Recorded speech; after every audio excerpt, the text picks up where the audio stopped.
All right, lesson number 39. All right, son, what is alchemy? Alchemy is dealing with chemicals and it's chemistry. Right, chemistry.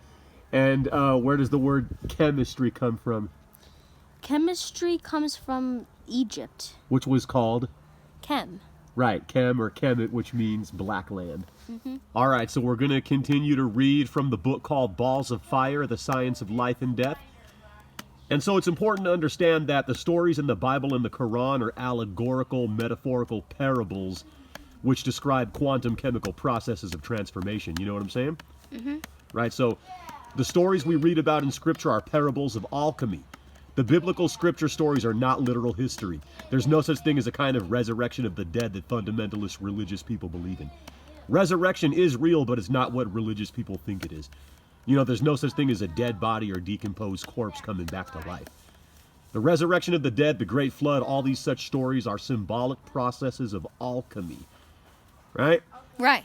All right, so go ahead and read there, starting on page 100 of the book Balls of Fire, The Science of Life and Death.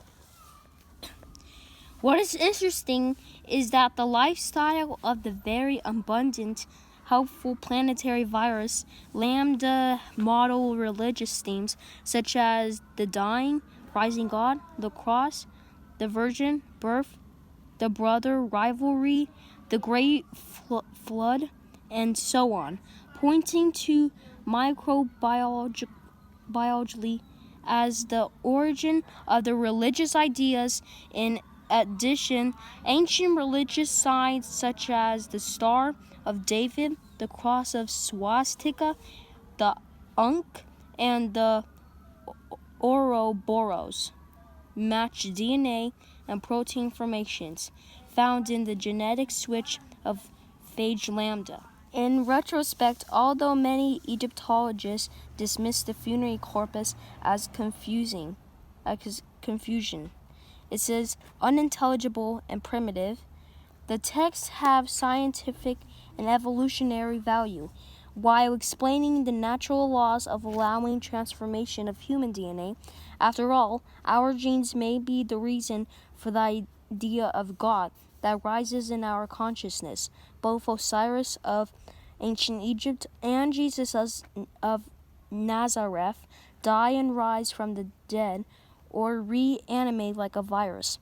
Perhaps these ideas of the dying, rising gods are generated by instructions in our viral genes, as the viral footprint on human history indicates. If the viral genes are responsible for the God messages, then our chromosomal apparatus is slamming us with its survival message, because other dying, rising gods such as Adonis, Attis, and Myrtha also survived during the 2500-year time frame between Osiris and Christ.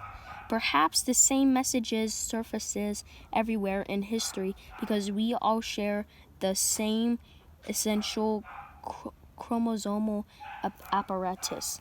Thus, historical behavior is repetitive because causality flows from our chromosomal apparatus. The idea of the dying, rising God from the genes bears an important survival messages for us because it keeps cropping up in his historical human consciousness as a sign of life and DNA immortalization. Since the genes are sending our consciousness this God message, it seems that both the genes and consciousness are necessary for immortality to occur. This suggests that our consciousness may be innate to our genes, or that our chromosomal apparatus is semi-conscious, as recent research suggests. The dying, rising deity Osiris is the sign for the complex bacterial virus Lambda that invades a bacterial host cell and goes dormant on the bacterial DNA chromosome.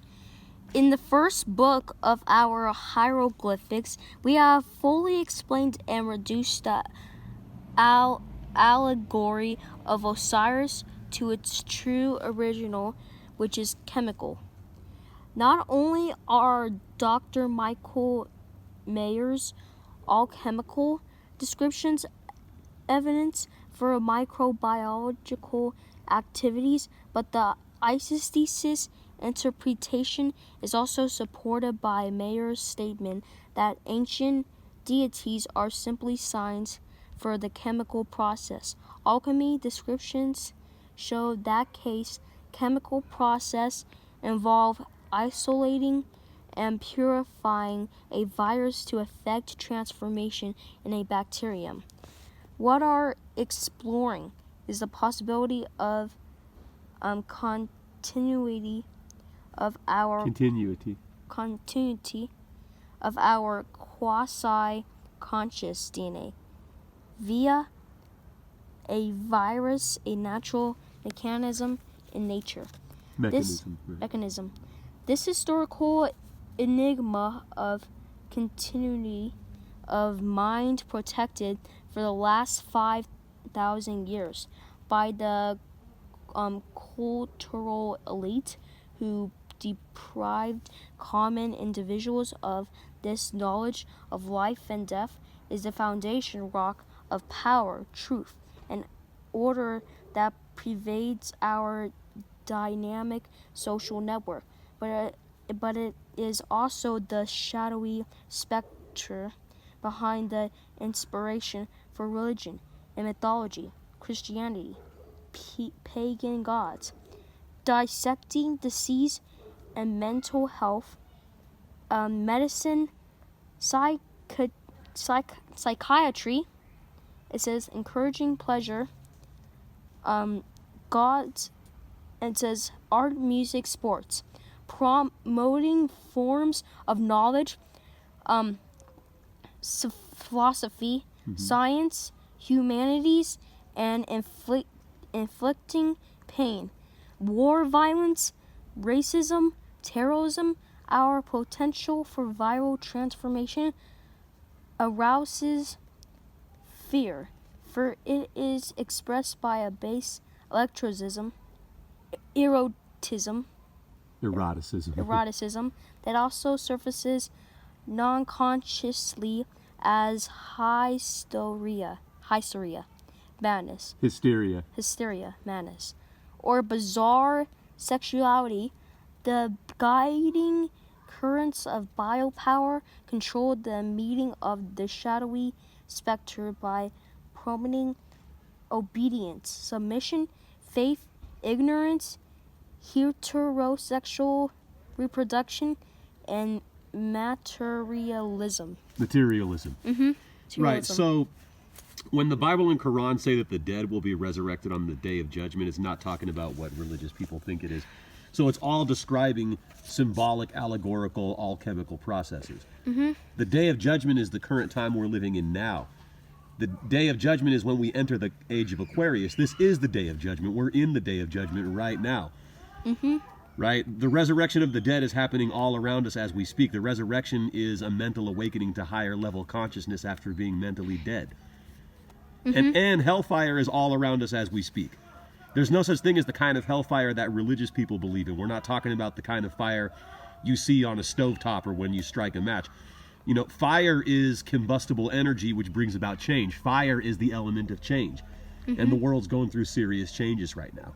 It is time to resurrect. It is time to remember who we are.